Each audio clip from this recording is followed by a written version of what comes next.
On with analytic theory, and I'll figure it out. Okay. So again, this is going to feel quite different than what we've been doing. It is a bit of a detour, but this was actually asked to be covered by Mark Lesk. So anyone who's going to take his quantum class next semester is probably, hopefully, going to appreciate this. So let me just try and be kind of quick on my feet about it, because I've got a lot to get through over the course of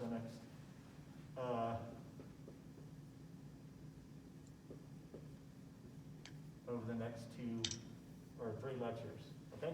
So the first thing I want to do is I want to compare the use of complex numbers and vectors in R2. So you can imagine if you're in R2, then you have a vector which you can list by its components along the x and y axes. And this is, of course, an element of R2.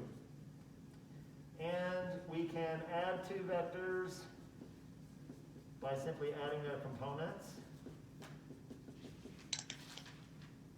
We can multiply the vector by a real constant.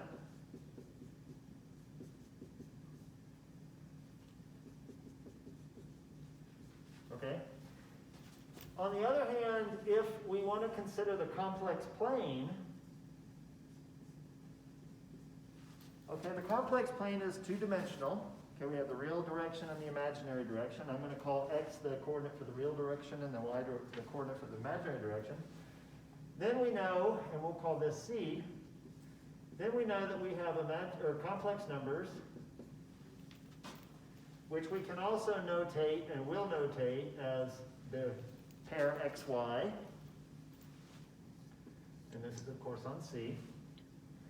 And these seem to satisfy the same rules. So, for example, if we add two complex numbers,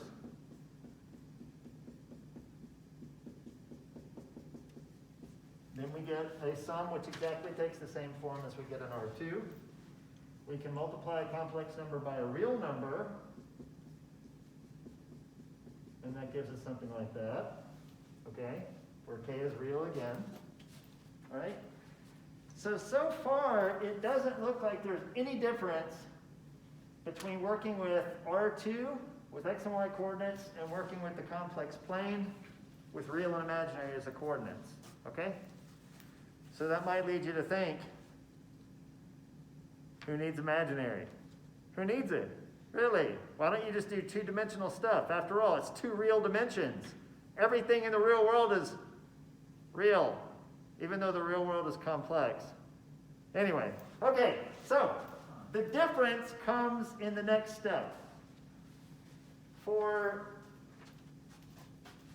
If I want to take the product of two vectors, I've got some choices.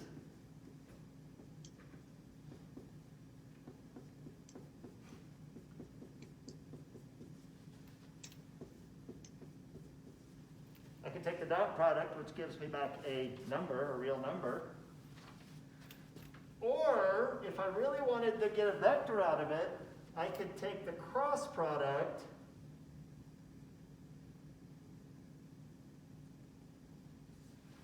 Now, cross product is shit. Don't ever learn about the cross product. That's the stupidest thing on the face of the planet. So, the cross product does not give you back a vector. It's crap. So don't worry about the cross product. Really, the only, and one day you'll learn why that's relevant. Okay? So, in all honesty, if we're in two dimensions, does the cross product of two vectors give you back a vector? No. If you're in two dimensions, no. It gives you back something, but not a vector. Okay, in three dimensions, does the cross product of two vectors give you back a vector? No, it gives you back a pseudo-vector. Yes. So don't take the cross product as a vector product that takes two vectors into a vector. That's not the way it goes. However, if I take two complex numbers and I multiply them together,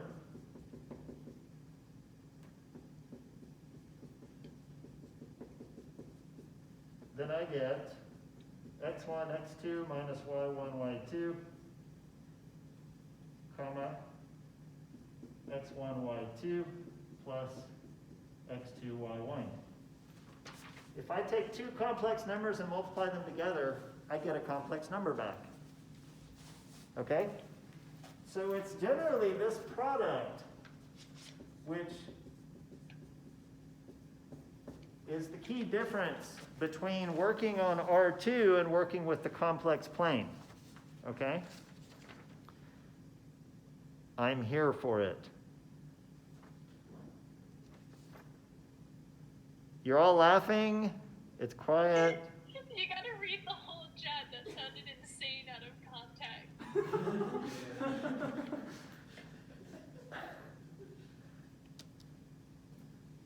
Hold on. Okay, yeah, I'm gonna ignore y'all. Y'all just keep doing your stuff. What does it say? I'll read it to you later.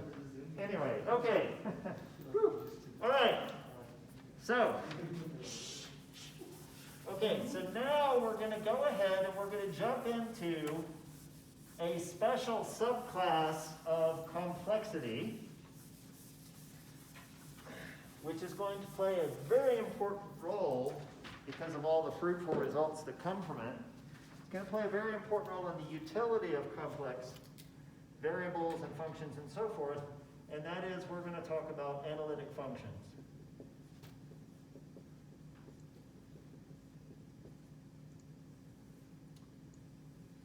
So I will in time derive these for you, but we're going to start with an arbitrary complex valued function of complex variables. So WZ, we can imagine, has a real part plus an imaginary part.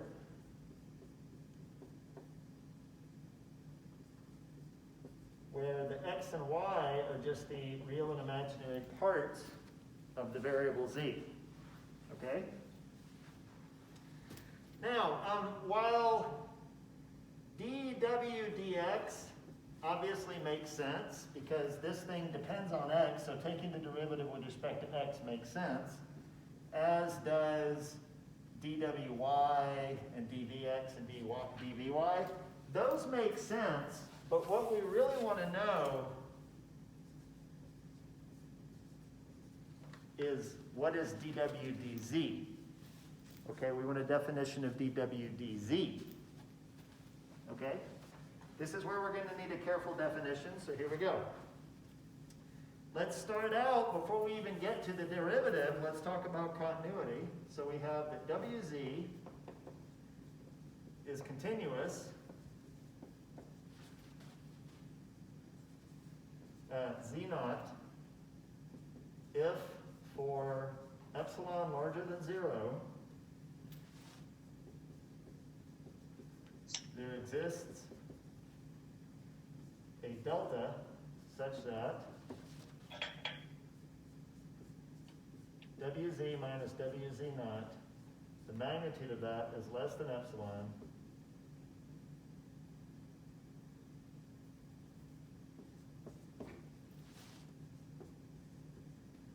for the difference in z minus z naught being less than delta. Okay? Now this is a definition. All right? And hopefully this is written in a language very analogous to what we've been doing before. Okay? And now we can take this and we can figure out a derivative. So now what we can say is that wz is differentiable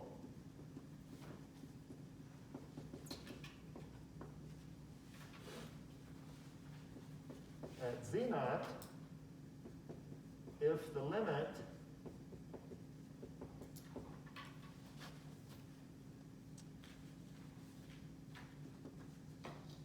z goes to z naught of wz minus wz naught over z minus z naught, which we can also call delta w over delta z.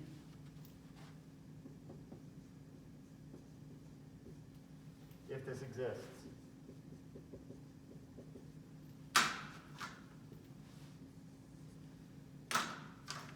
Okay?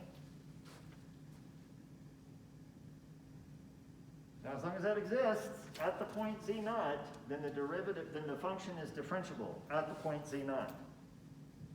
Okay? Or alternatively, we can say w is differential at z naught for epsilon greater than 0. There exists, goodness, there exists a delta such that w prime of z minus wz minus wz naught over z minus z naught is less than epsilon for z minus z naught less than delta. Okay? So in the third or second definition of differentiability, we're using conditions very similar to what we used for continuity. Okay? Now, this should look a hell of a lot like defining the derivative for a function of x. Yeah. Right? Yeah, I mean, that's, you hopefully covered that in your very first calculus course. All right? But there's a difference. And this difference is sort of the seed of what makes complex functions and analytic functions in particular very valuable. So remember, if you were doing the derivative or the continuity of f of x at x naught, then what you would do is you'd have your x-axis, you'd have the point x naught, and then you would consider x naught plus delta, x naught minus delta, okay? And this is the range over which you're considering as an interval, and that would be your delta x. And then, of course, this gives rise to, in terms of the functions,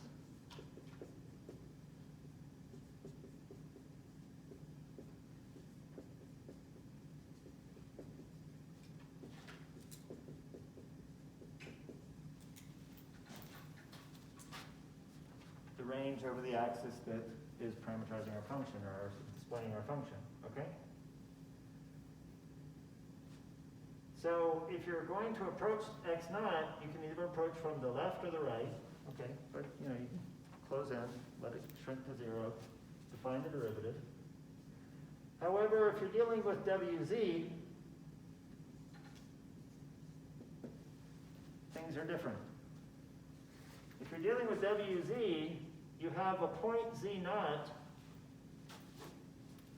okay? And you want to make sure that the magnitude of z minus z naught is less than delta. Z minus z naught. So that's... Is that necessarily real? No. These are complex. This is a complex number. This is a complex number. Is it delta? Delta? Delta's real. Delta's the magnitude. Or it's the limit on the magnitude. But in terms of z minus z naught, this is two-dimensional. Okay? So really what we have to think about is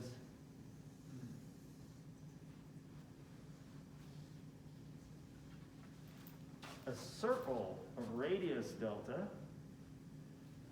And then in considering this, we're considering all points within this thing, which of course tells us that the result, so the output,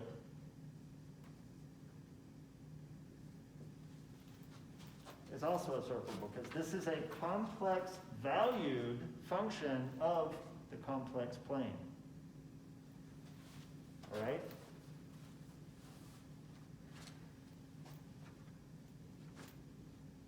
So here's the big deal.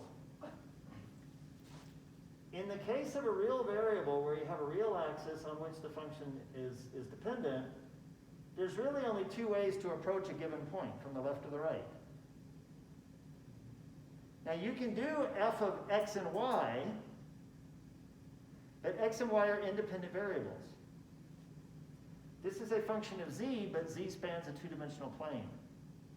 So when you approach z naught, and you want to talk about these definitions, you should be able to approach z naught from any direction.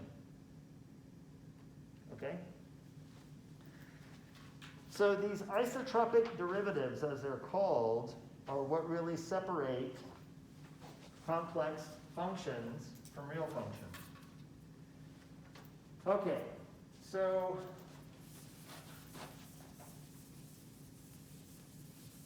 here we go.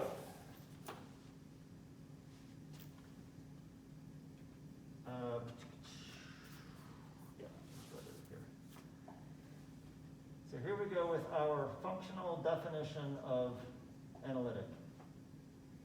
A single valued function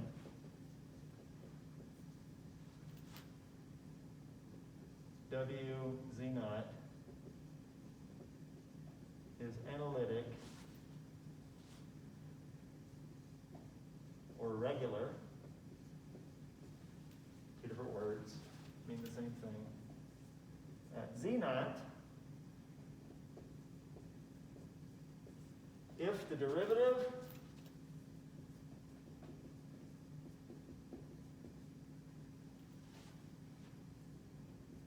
at z naught and in a small neighborhood around it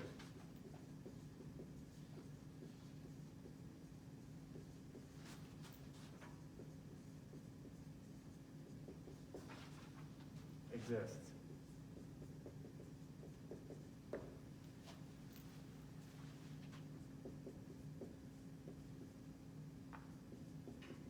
If the analyticity extends over the entire complex plane, then the function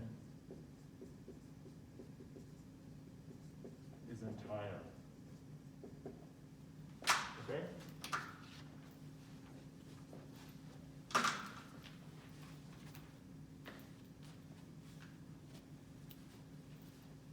Now, just to flesh this out, I'm going to work out a couple of examples. Okay? Consider the function w of z is z star, which is, of course, x minus iy. Okay?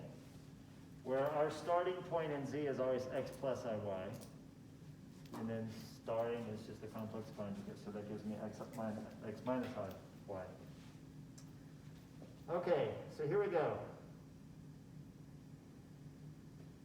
Let's do,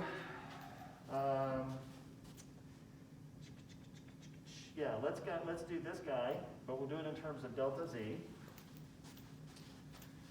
So what we get is w prime at z naught is the limit as delta z goes to 0 of w z naught plus delta z minus w at z naught over delta z. Okay? That's just taking z and writing it as z naught plus delta z in this expression. Okay? Now, using this as our wz, this becomes the limit as delta z goes to 0 of z naught star plus delta z star minus z naught star all over delta z, which is equal to the limit as delta z goes to 0 of delta z star over delta z. Okay? Hopefully these steps have made sense. Now, here we go. Remember,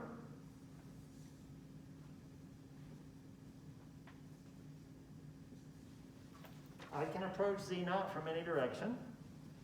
So let's start by saying if delta z goes to 0 along the following path, or along x. So if we want to pick the x-axis and we want to move to the point z naught along the x-axis, which is the real, then what we have is that delta z equals delta x, delta z star equals, let me pull a name, Joe Detters. Joe. Yeah, I'm here. Yep. What does delta z star equal to? I think it should be equal to delta x. Yes, thank you. It's delta x. Therefore, what do we get for the value? Joe, I'm still with you. What do we get for the value of the derivative at the point c naught? Is it going to be 1? Yeah, it's going to be delta x over delta x. It's 1. It's pretty simple, isn't it? Yep. Yeah, it's pretty simple. Okay. All right, so, well, let's take an alternative.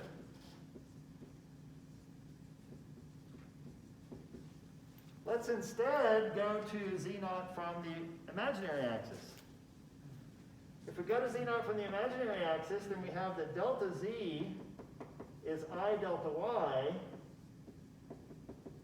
and delta z star is Ross. DeMont. Sorry, I can't really see the board. What are you pointing at? I'm pointing at that.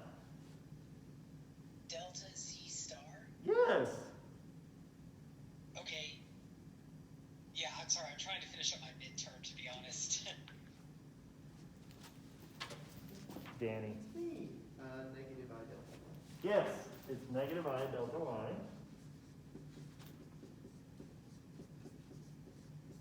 What does that make the derivative? Negative 1. Negative 1. Okay.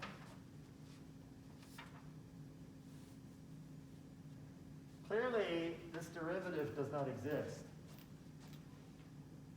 Okay? So it turns out that this is non-differentiable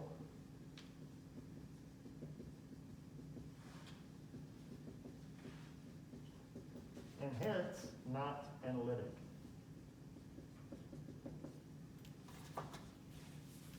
Okay? So that's our first example. This is a function which is not an analytic function. And in fact, it doesn't have a derivative at the point 0, 0, 9. Okay? Here's another interesting example. WZ equals z squared. Okay, which in terms of the x and y components is x squared minus y squared plus I to xy. Playing a very similar game, we have that w prime at z naught is the limit as delta z goes to 0 of z naught plus delta z squared minus z naught squared over delta z. And this is going to give me the limit as delta z goes to 0. Hey, Alex, Yes. should those be like w of z naught plus delta z squared minus w of z naught squared? Sorry, W, are you talking about here? Yeah, like should that be w of those things? No, or z W squared? is the function z squared. Okay. I'm okay. skipping this step. Yeah. I'm skipping this step in this problem. I'm going straight I to see. the result. Okay. Yeah. Sorry, I have to write a little bit less because we're in a hurry. But does that make sense? Yep. Okay, all right, good. Okay. Josh Muller.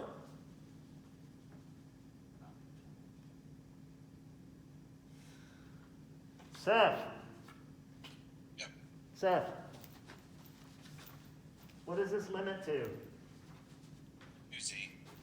Say it again? 2z naught. 2z naught.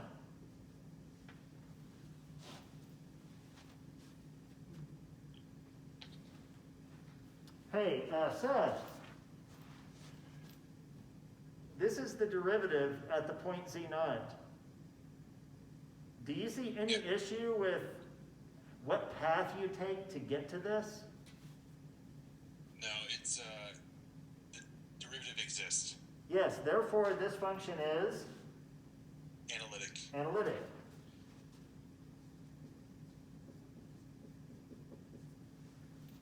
Okay? In fact, it wouldn't matter what z naught you picked.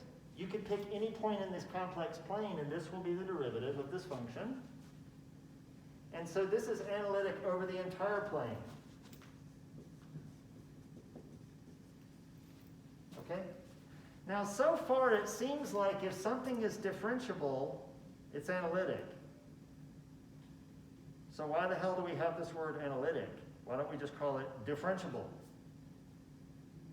Well, this is where example 3 is going to play a role. Consider now the function wz is the magnitude of z squared, which of course is x squared plus y squared. And now, and I'll very quickly write this up, if I play that out, I get w prime of z naught, and I'm just going to skip straight to the result. The intermediate step is in my notes. But it becomes the limit as delta z goes to 0 of delta z star plus z naught star plus z naught delta z star over delta z.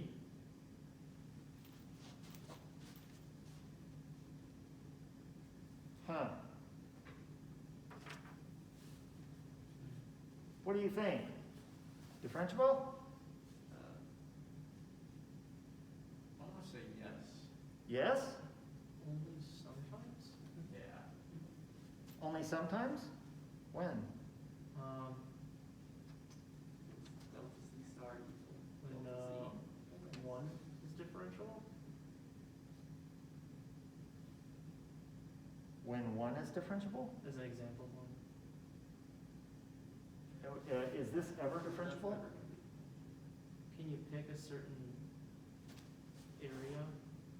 Oh, no, you can't. No. Okay. If delta z star equals delta z, would that work? I guess that's just going to 0. Well, hold on now. There's this story which plays out right here. So this element right here is enough to say that this thing is non-differentiable, Yeah. unless what?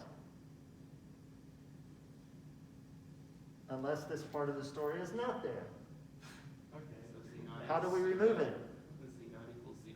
It's z naught equals 0. Oh, wow. At z naught equals 0, this is differentiable. Okay? Here's the important observation. At z naught equals 0, this function is differentiable. Is it differentiable also in a small neighborhood around 0? No. It's differentiable exactly at the point 0, but nowhere else. Is this function analytic? No. No.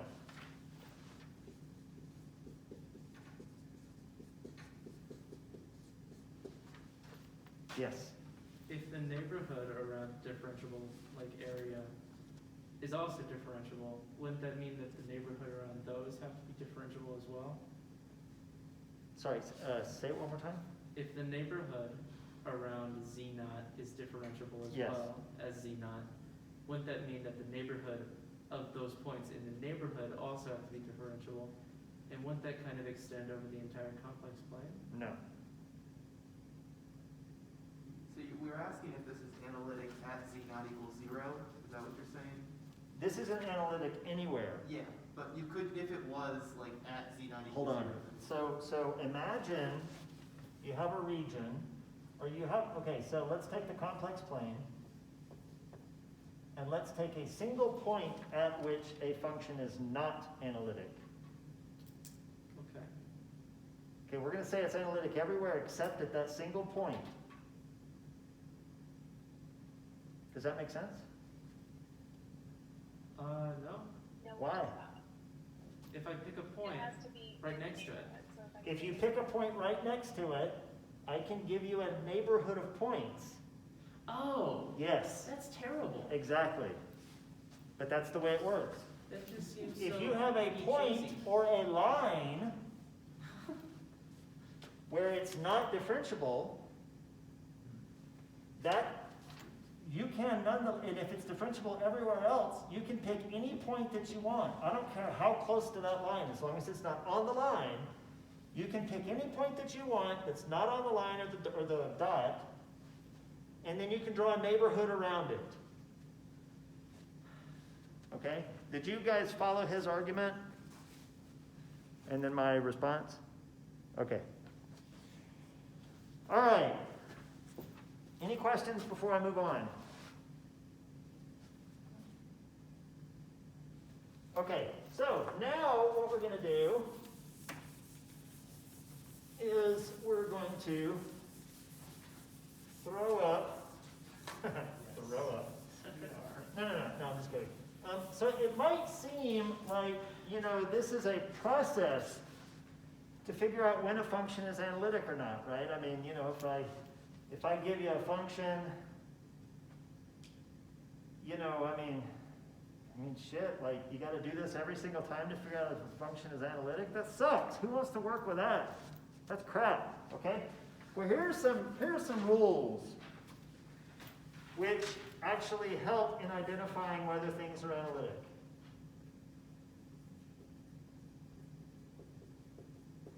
So here's a list of analytic stuff. First of all, multiplying by a real number does not change the analyticity, and raising the complex variable z to an integer power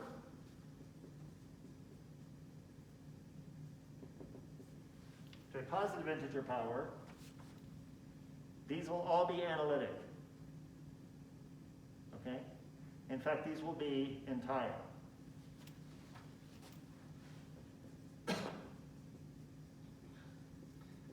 Sum, product, or quotient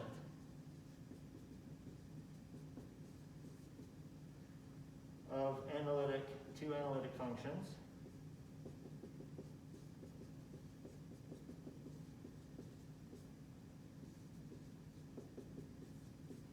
is also analytic. If I give you two analytic functions and you form their product is analytic. If you form their sum is analytic. If you form their quotients, well, in order for the quotient to be analytic, what do we need? The inverse? Or not the inverse, but 1 over 1 of, but that's defeated. If we want the quotient to be analytic, we want the denominator not to vanish. Yeah, I wrote the answer to that question up there. It's okay. It's okay. I can't read. If I have the function of another function where the initial function wz is analytic and the form of the function that you're operating on the function with is analytic, then this composite function itself is analytic. Okay? But now I'm going to give you the best. This is probably the easiest and simplest one.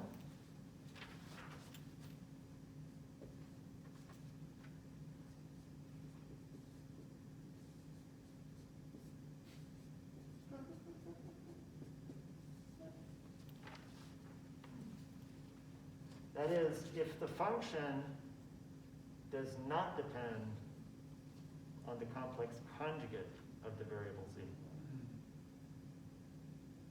Notice how quickly you can use it to rule this out. Z star obviously depends on Z star, so this is not analytic. What about this? That does depend on Z star. Yeah, this is Z times Z star. It depends on Z star. What about this? No. Okay? it's obviously not that bad to figure out whether a function is analytic or not, okay? But focusing on the set of analytic functions is going to bring to bear a lot of powerful results, okay? And we're going to cover those over the course of the next 2 days. Now, there is yet another way to distinguish whether a function is analytic or not. And this is something which I guarantee you most of you have seen before, but I'll very, very quickly derive it because it's super easy. So let me see. Yeah, so I'll write this. WZ is uxy plus ivxy. And then if we take the derivative at z naught, which is of course the limit as delta z goes to 0, of delta u over delta z plus I delta v over delta z, then I can take two different approaches to this derivative. The first, I can take delta y equals 0 and delta z equals delta x, in which case this inner thing becomes, after taking the limit, du dx plus I dv dx. Okay? Does that make sense? Delta z is just being replaced by delta x. So you have delta x is in the bottom. If you take the limit, it becomes d by dx. Alternatively, we can take the path along delta x equals 0, in which case delta z is I delta y. And if we do that, what we get is dv dy minus I du dy. Okay? If you put in I delta y into the denominator here, then you have delta u over I delta y. The I in the denominator comes to the numerator, brings a minus sign with it, and that gives you this term. And then if I put I delta y in the denominator here, the i's cancel. Okay? These have to be equal. If it's analytic, it shouldn't depend on what path you take to get to it. All right? But this tells me that du dx is equal to dv dy, and dv dx is equal to minus du dy. Anybody ever seen those before?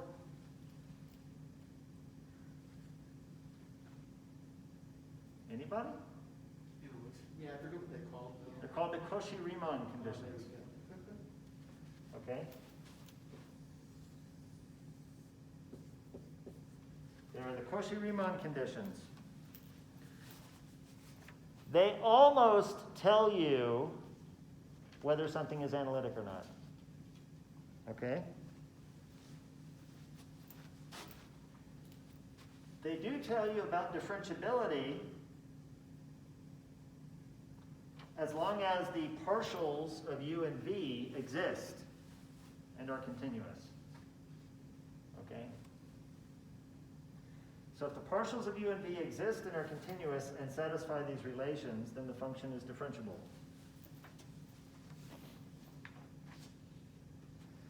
Now,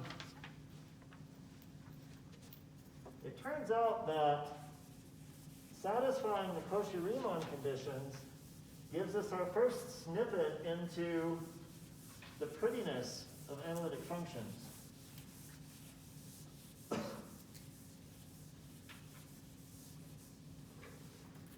For example,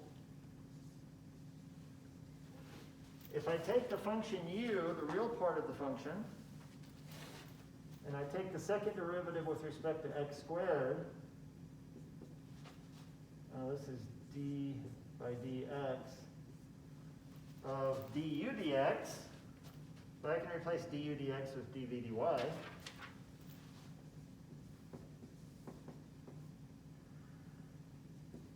I can swap the order in which I'm taking the derivative.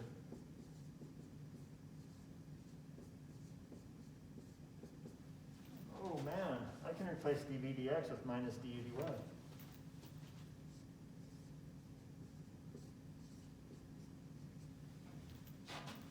Okay? Which of course implies that delta 2 u dx squared plus delta 2 u dy squared equals 0. That's the Laplace equation.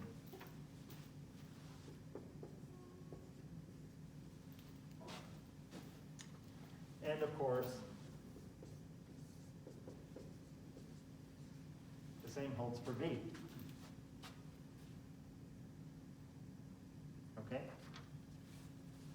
So here, you have a question? I just said, whoa. Oh. Now, if W is analytic,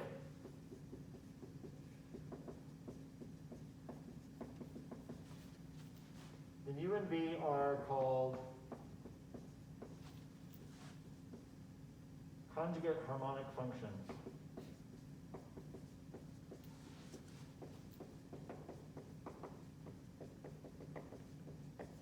Where these are harmonic function definitions. Now what this means, their conjugate is, because they satisfy these relations, if I give you U, you can use these relations to figure out V up to a constant. Okay? And you're going to get some practice doing that in your homework. All right? Now, last piece of notation before we move on. As I mentioned, you can have a function be analytic everywhere except a point or maybe a line. Okay? We will call those singular. All right? And the singular points and lines are going to play a very important role in what is to come. All right. So, can I get rid of? Well, we'll just see. All right.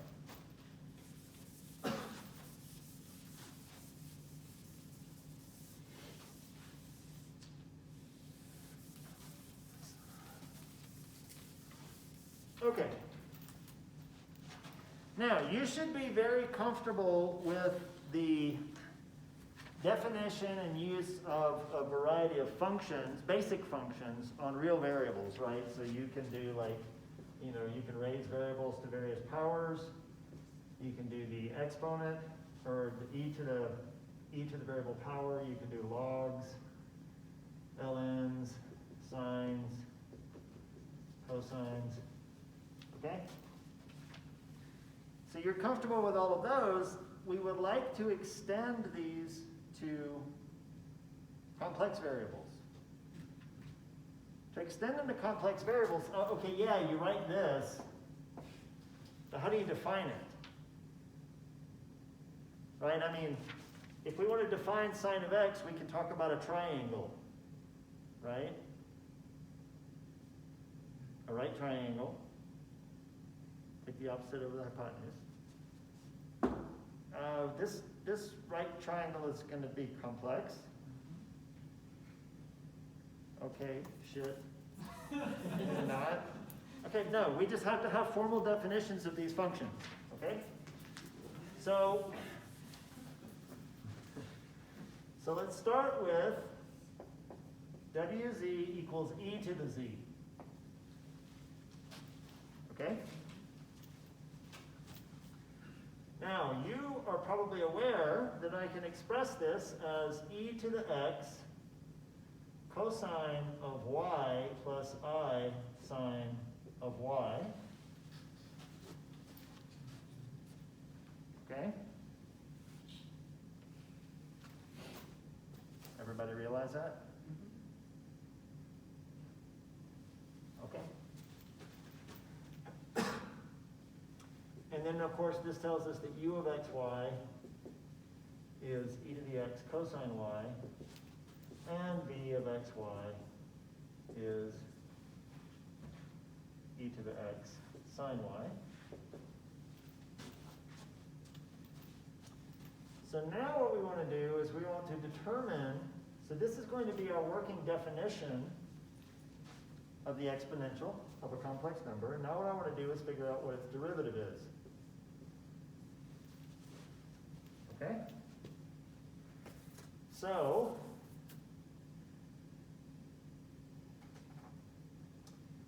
here we go.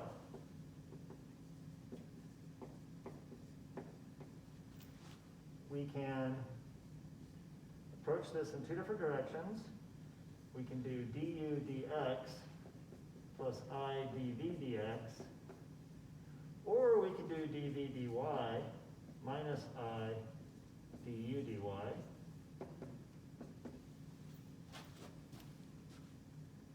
Du dx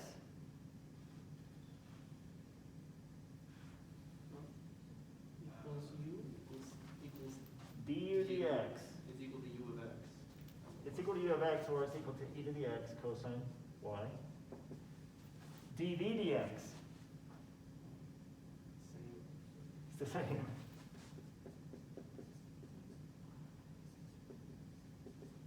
This gets more interesting. Dv dy. It's equal to u. U of x. Well, just explicitly tell me what it is. No, it's e to the x cosine y. Probably the same. Minus I times du dy. Du dy It's the is? same as above right there. It's going to be negative e to the x cosine. Yes, and then multiply it by negative I. Holy shit. They're the same, but they're the original function.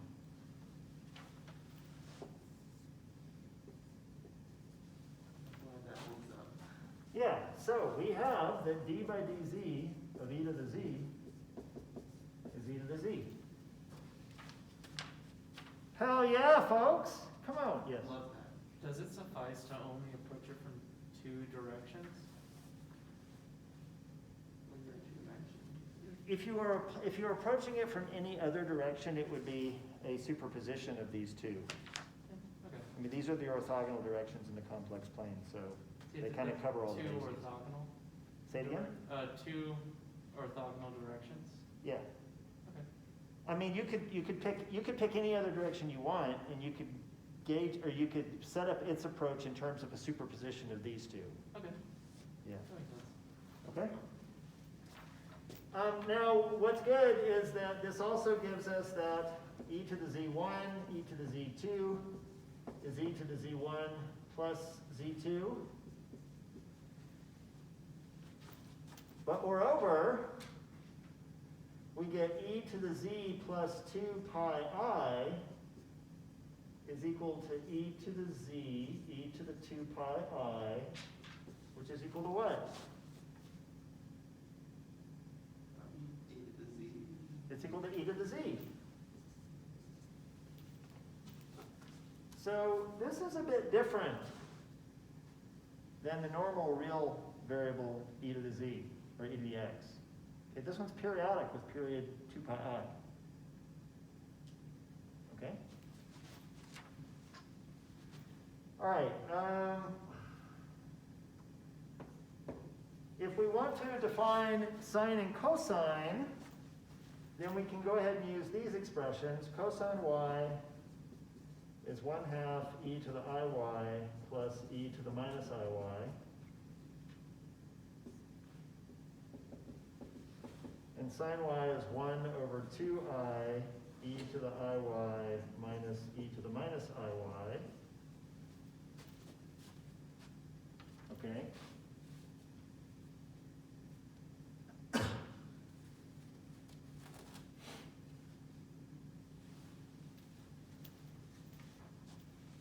So,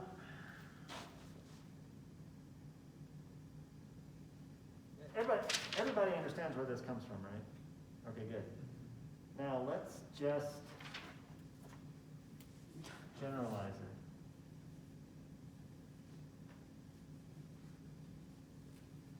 By making all of those y's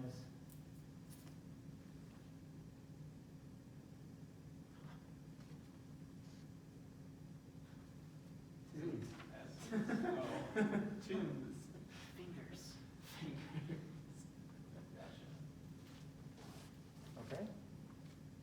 This stands as the best extension of sine and cosine from real variables to complex variables. And it's defined in terms of the exponential, which we've already looked at. Okay?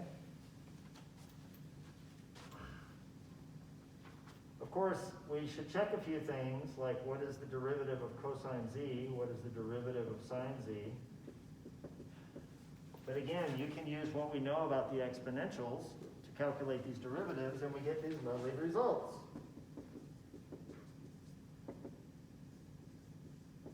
Which is exactly what we're used to.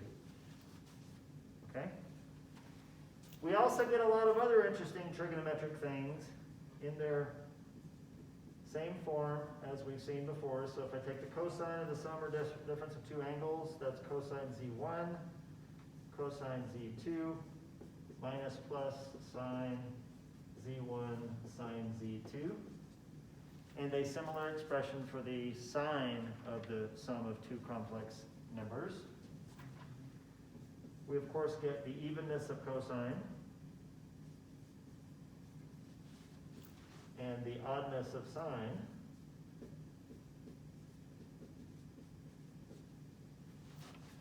Okay? And then of course we also find out that cosine and sine are periodic with period 2 pi.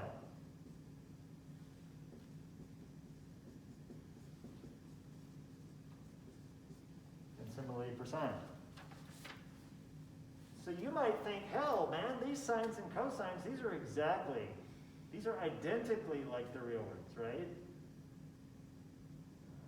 No. Big difference. There's a big difference. Consider sine of z and its magnitude squared. If you work that out, what you get is sine squared of x plus hyperbolic sine squared of y.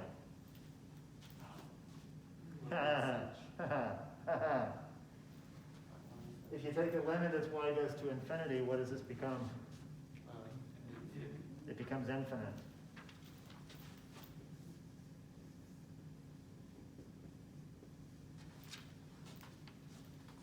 All right. Do cosine and sine of real variables, do they ever go to infinity? No. No. It's bounced back and forth between 1 and -1. Okay? All right. Oh, man. Say it again? It's a crazy triangle. Yes. Yes. Now,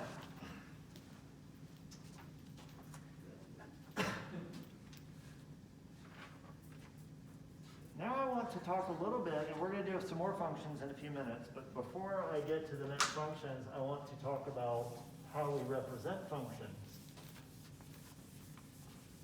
Oh, because this will play a key role in analyzing what's coming next. So, if I give you a function of a real variable, and I ask you, can you just display this function for me? Then you know what you do, right? Hopefully, yeah. You You don't, because your mark is everything. Oh. all right, here we go. Feels so good. I would too after missing a shot like that. Yeah. Okay, so you know what you do. You have the two-dimensional space. One axis is the variable, and the other axis is the function evaluated. And then you draw the curve that describes the function. Okay? Yeah, so we have this. That's going to be pretty hard to represent. I mean, yeah, you might imagine if you were going to do just a function of two variables, then you do a three-dimensional plot, You got the surface, which is the function of the two variables, but we have two functions of two variables. This shit sucks. Okay, so this is what we do. What we can do is we can start by talking about the z-plane, and then we can represent what's going on in the w-plane. So I'm always going to show you two planes, all right? The z-plane and the w-plane. The z-plane is the variables on which the function depends, and the w-plane, whose axes are the u and the v, the values of u and v, are the functional output. Okay? Now, when you plot f of x versus x, you take every value of x and you shove it in there. Okay? That's not really going to work for this because I don't want to take every value of z and shove it in. Okay? I want a curve. So what I can do is I can take a contour of values in the z-plane. Doesn't have to be closed, I just happen to close that one. But I take a contour of values in the z-plane, and then I show you the corresponding contour in the w-plane. This is how we're going to represent complex functions. Complex valued functions of complex variables. Bear in mind, I just want you to remember, you can have a complex valued function of real variables, and you can have a real valued function of complex variables. But this is the most complicated. This is a complex valued function of complex variables. Okay? So, in order to do this and see where it's going to get us, let's consider that first function that we dealt with, e to the z. And our path is going to be a unit circle in the z-plane.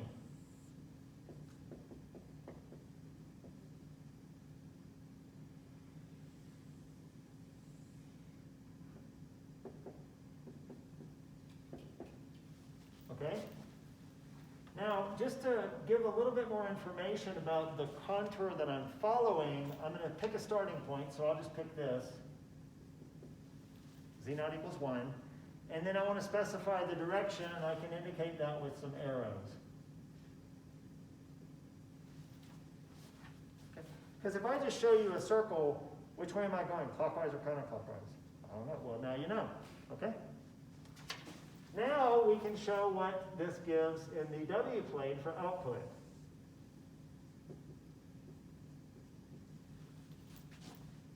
It turns out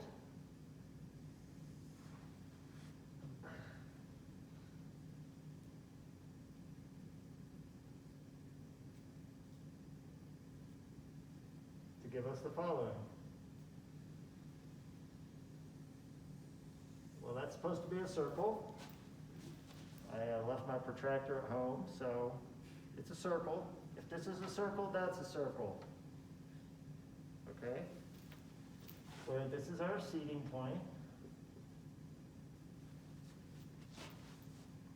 And of course, we're going around this way.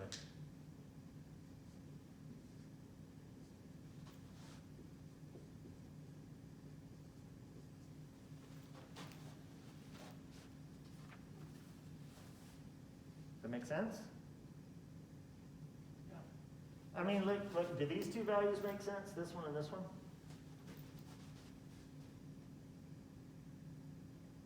The values on the real line, do those at least make sense? We have E and 1 over E. Oh. Yeah, sure, that makes sense. Okay, good. All right. Quick question. Yeah. Why don't you take a curve and not all of the points? Is it just for our understanding? So it is for our understanding, but it's also, look, if you integrate a function, so remember z is the variable. And, but it's the variable that lives in a plane, and so if you want to have an integration with respect to z, or a differentiation with respect to z, then you need that z to be along some contour. You could pick different contours and you'll get different results. Okay. Okay? I think so.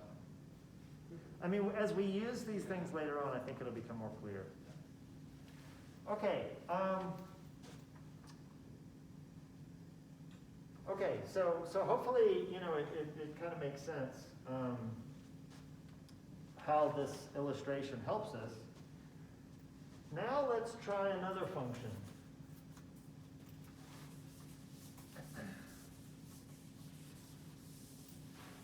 And see where this process breaks down.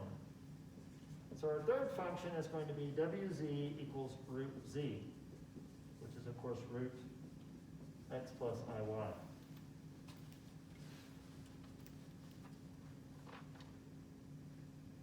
First and foremost, that's not one of these. How do we define the square root of a complex number?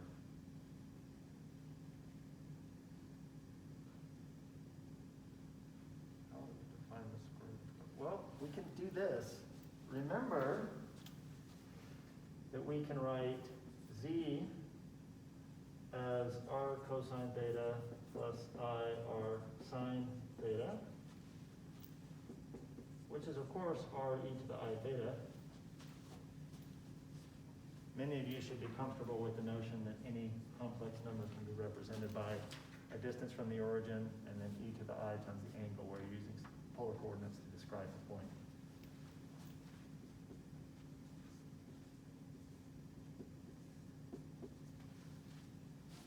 So that means my function is just root r e to the I theta over 2. Okay? Pretty sweet, right? And now we can do a representation of it. Start with the z-plane. If I take this route around the unit circle, starting at z naught equals 1, and going like so, then this gives me the following.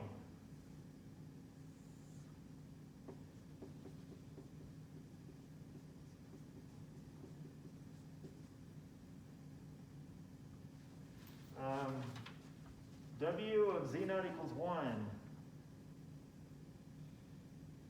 hope it's also 1. Yeah, it's 1.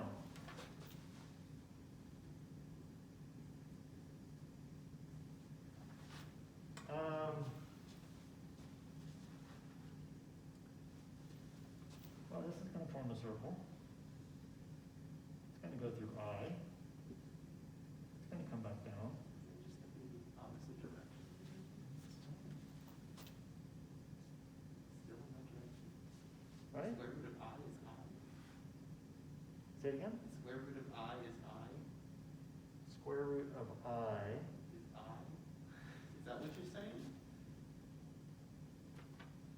I'm confused.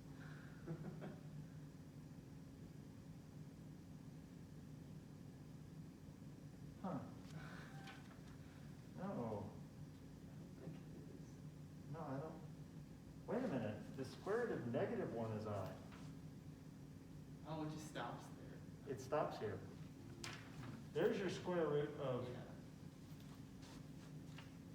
Yeah. I. There's your square root of negative I. Notice, theta over 2. If I take theta equals 0, I start here. If I take theta equals 2 pi, I end there. Now hold on. That's stupid because, well, it is, because I could go beyond 2 pi, right? I could go to 3 pi and 4 pi, and if I go to 3 pi and 4 pi, then this will actually fill this circle in of outputs. So if I go around this circle once, I get this thing, and then if I go around it again, I get this thing. That's bullshit. I mean, if you go around it, you're back where you started. You start another trip, you should get the same goddamn thing. Is the spinners Say it again? Is this spinors? Well, that's actually a rather interesting question and one that hopefully you'll learn about later, but this is related to spinors, but it's not spinorial, so don't worry about it. But at any rate, this is a multi-valued function. Okay? Because if we look at the z-plane and we think about the range of theta, you know, theta is the angle that you're inclining from in the z-plane. Normally, theta is contained in the interval 0 to 2 pi. But in order to get the completion of this function, I need theta to go from 0 to 4 pi. But what the fuck is that? The regular square root is also multi-valued, isn't it? The regular real square root function? Technically? We're not worried about reals. Okay. I'm just saying it's not that. We're not worried about reals. Yes. If we took the cube root, would that mean we'd have to go to 6 pi? Yes, but let me finish this example and we'll head in those directions. Okay? First of all, let me draw another one. So if I took my, and now I'm going to use colored markers. Oh, I'm so running out of time. Damn. Okay, so now imagine that, oh yeah, start it over. I take the same thing,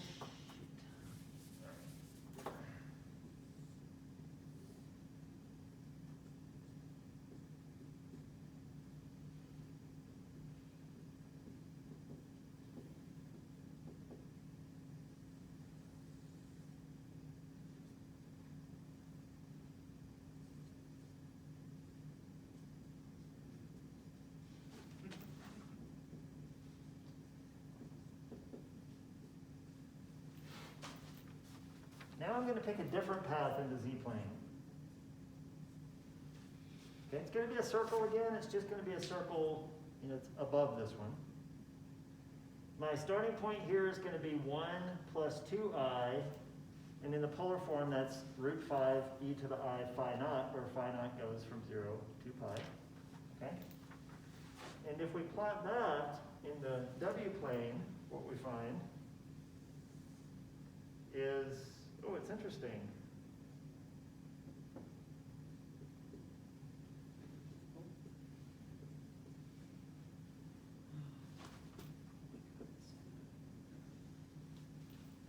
If I go from 0 to 2 pi, then I get this guy.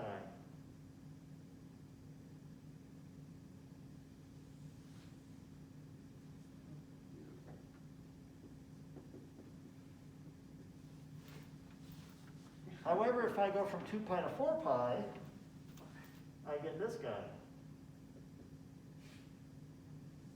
Oh, holy shit.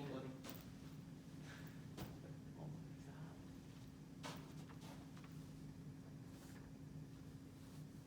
So this multiplicity of images is kind of a problem. We wanted things to be single valued. Things seem to be multi-valued. All right, so how can we solve this? The solution, and I guess I'm just going to stop here because I'm never going to finish this.